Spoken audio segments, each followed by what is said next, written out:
Bien, buenas tardes, queridos alumnos. Vamos a arrancar el día de hoy esta segunda sesión del Diplomado de Alta Especialización en Derecho Administrativo y Potestad Sancionadora del Estado. Mi nombre es Gustavo Castillo, los voy a acompañar a esta sesión y todas las que queden. Y como siempre, recordarles que en este curso, o al menos conmigo, no hay reglas. Pueden hacer las preguntas que deseen en el momento que ustedes gusten, pueden poner ejemplos, pueden traer a colación algún tema que de repente tienen pendiente en sus oficinas, algo que ustedes de repente no les quedó claro, algo que quieren, digamos, que los ayudemos a resolver, o de repente si tienen una posición contraria a la del docente, también es totalmente válido. Lo único que les voy a siempre recordar, bueno, ahorita hay pocos conectados, así que lo voy a mencionar igualmente cuando se conecten más alumnos, es que tratemos de usar el chat solamente para preguntas.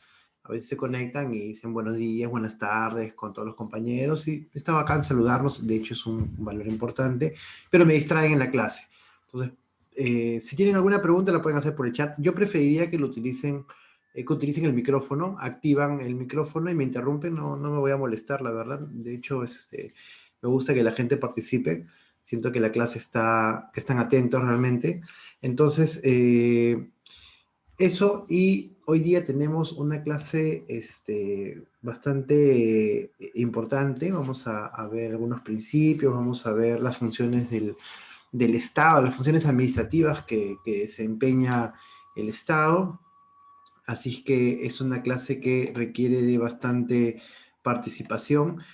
Tenemos un break, hemos empezado un break a las 4 en punto de la tarde, así es que, ay, pues sí, se me están saliendo las diapositivas ya. Así es que a esa hora en punto haremos un pequeño receso de 15 minutos para luego retomar, ¿no? Dicho esto, si es que no hubiera alguna pregunta, no sé si alguien de repente tenga alguna pregunta de la clase pasada, algo que no haya quedado claro, que quiera que profundicemos el día de hoy. ¿Ninguno? Creo que estoy muteado. No estoy muteado. Bueno, entonces, si no hay ninguna pregunta, vamos a arrancar esta segunda sesión. Vamos a ver, como les digo, las funciones del Estado, la función legislativa, la jurisdiccional, la administrativa, y nos vamos a quedar desarrollando la administrativa, que es la que importa en este diplomado, ¿no? No quiere decir que las demás no importen, pero estamos acá para ver temas de derecho administrativo, ¿no?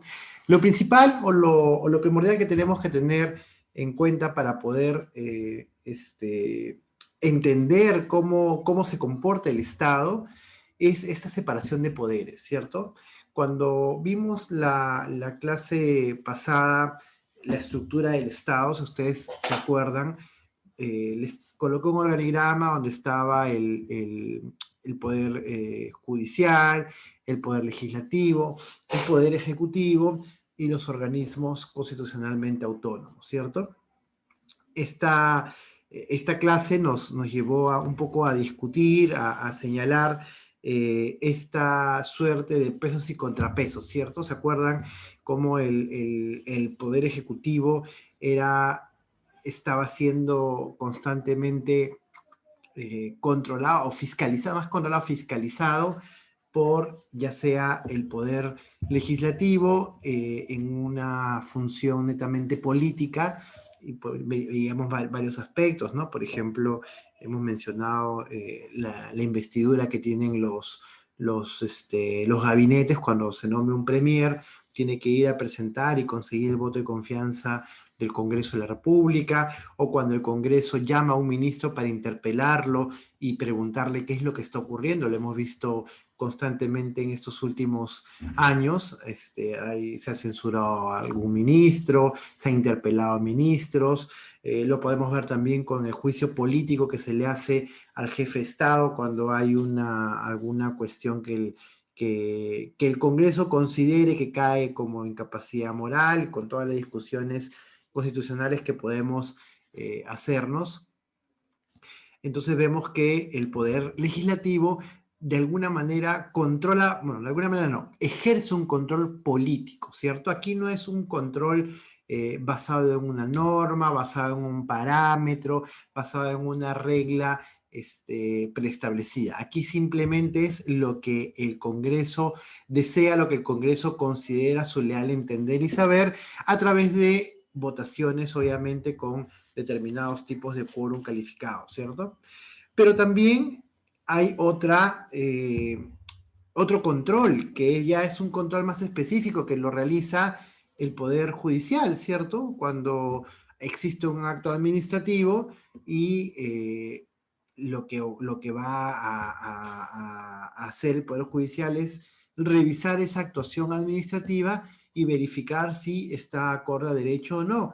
Eventualmente puede confirmar el acto administrativo o eventualmente también va a revocarlo, ¿cierto? Lo va a dejar sin efecto, lo va a eliminar del ordenamiento. Entonces, si se dan cuenta, el poder ejecutivo siempre está siendo de alguna manera controlado por otros poderes. Esto se basa en el principio de separación. ¿Por qué es importante este principio de separación? Porque si controlamos en una sola persona, en un solo funcionario, las diferentes cuestiones del ordenamiento jurídico, lo que va a ocurrir es que el poder seduce, el poder te engaña, uno lo desea, lo ambiciona y terminamos teniendo pues gobiernos dictatoriales como hay ejemplos en nuestra historia y en general en historia universal, ¿cierto? Entonces, esta separación de poderes resulta importante y es importante porque va a delimitar cuál es el campo de acción de cada poder del Estado. Y de hecho, la separación en estos términos o en esta coyuntura en la que estamos viviendo hoy día, cobra una importancia grande, ¿no? Porque si ustedes están viendo, hay grupos de poder que están interesados o que están atribuyéndole a otros grupos rivales una permanencia irregular en el gobierno, ¿cierto? Tenemos enfrentado a el Congreso con el Poder Ejecutivo. Hoy en día, muchas corrientes del Poder Legislativo están afirmando que el presidente quiere perpetuarse o él en el poder o perpetuar a alguien que no lo vaya ¿cómo se llama? Que no lo vaya a procesar, que no lo vaya a meter preso, y por eso es que hay una suerte pues de golpe al Congreso constantemente, ¿no? Y por otro lado también tenemos sectores del gobierno que acusan al Congreso de la República de que es sabotear esta estabilidad política que tenemos hoy día, sacando al presidente para obviamente perpetuarse en el poder por más años de los que su mandato está, digamos, por terminar, ¿cierto? Entonces, ese es un ejemplo de cómo interactúan poderes del Estado, ¿no? La separación de poderes nos lleva a dividir la actuación del Estado, de cualquier entidad o funcionario público, en tres grupos específicos. El primer grupo que vamos a ver es la función legislativa, la función jurisdiccional y la función administrativa. La función legislativa, como le hemos adelantado digamos, la clase pasada cuando tocamos lo que era la organización del Estado, la función legislativa no hay mucho que ahondar, está a cargo del poder legislativo, a cargo del Congreso de la República, y como señalábamos, su principal, no la única, su principal función es legislar. ¿Y quiere decir legislar? De hecho, esto tiene un poquito de relación con la clase que vamos a tener la siguiente, me parece que es, no, la cuarta clase vamos a ver función normativa del Estado. Ahí vamos a tocar un poquito lo que es la función legislativa, porque lo principal es la actividad normativa del Poder Ejecutivo, que se va a tocar en esa clase. La principal función del Congreso, como les decía, es expedir leyes. Pero expedir leyes, ¿de qué tipo, cierto? Cuando nosotros vemos una ley y nos vamos un poquito más atrás, tratamos de revisar el diario de los debates, si de repente la ley tiene algún antecedente, un dictamen, algo que la fundamente, vamos a darnos cuenta de que el Congreso legisla cuando detecta un problema común que requiere ser solucionado. Cuando es un problema que no puede ser, digamos, resuelto con el ordenamiento que está vigente, ¿no? Por ejemplo, no sé si ustedes recuerdan, ya hace por lo menos unos 8 años, 10 años quizás, era común o la práctica nos llevaba a que mucha gente salía con su vehículo y tomaba en exceso y había un montón de muertes por accidentes de tránsito, borrachos manejando, y no, digamos, era una cosa común de todos los días y no tenía solución. Y no tenía solución porque la, la consecuencia de manejar en estado de ebriedad estaba en el ámbito administrativo, era una multa. Y solamente cuando importaba una muerte o cuando importaba una lesión grave, se configuraba la comisión de un delito.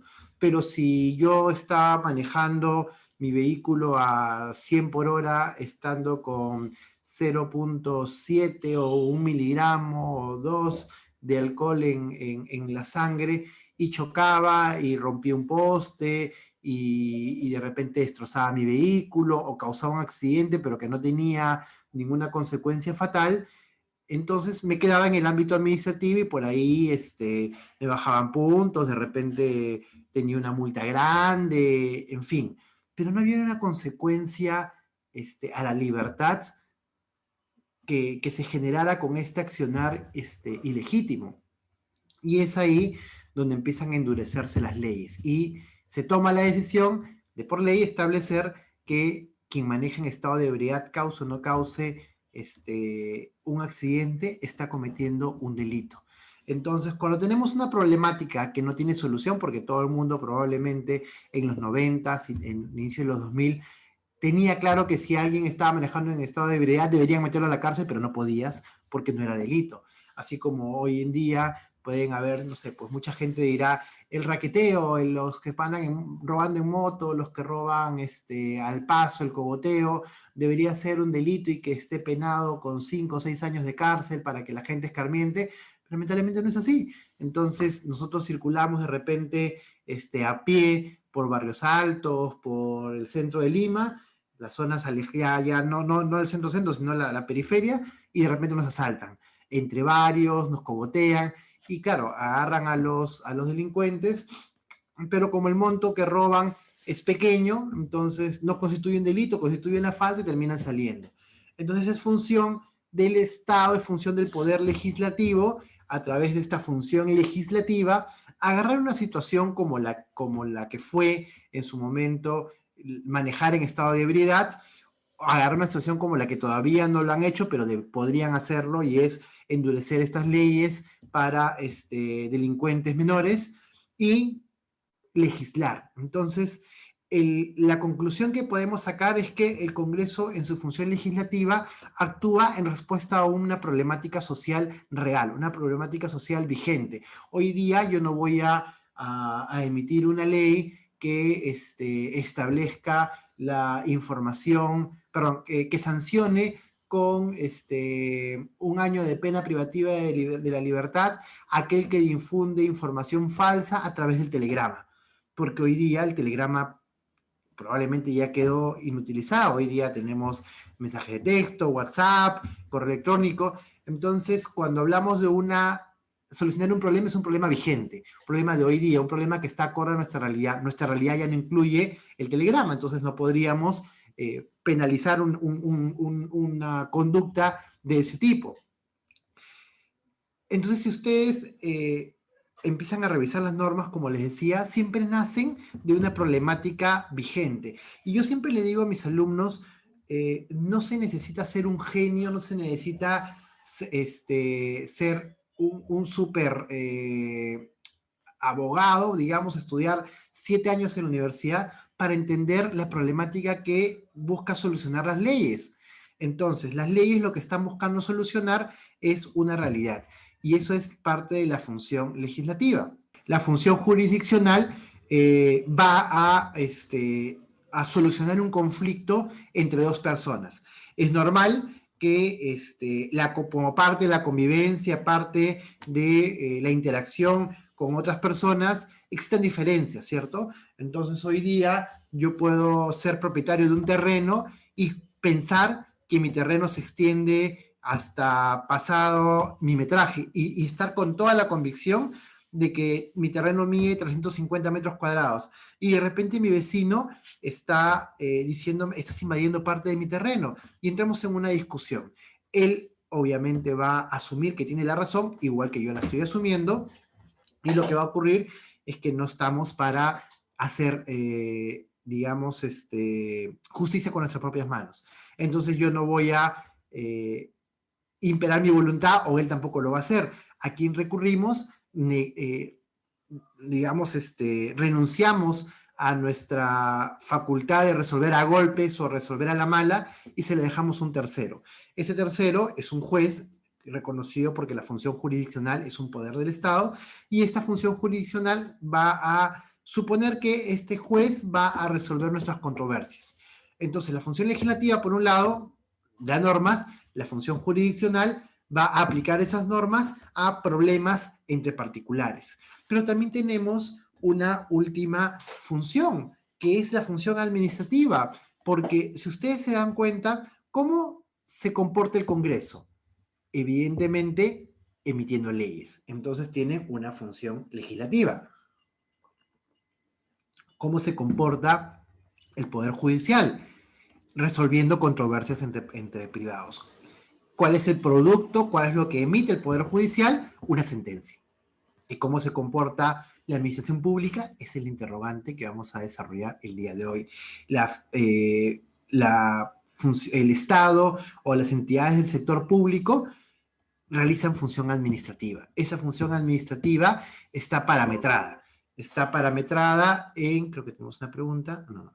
Está parametrada en normas que se nutren del derecho administrativo para poder, digamos, subsistir.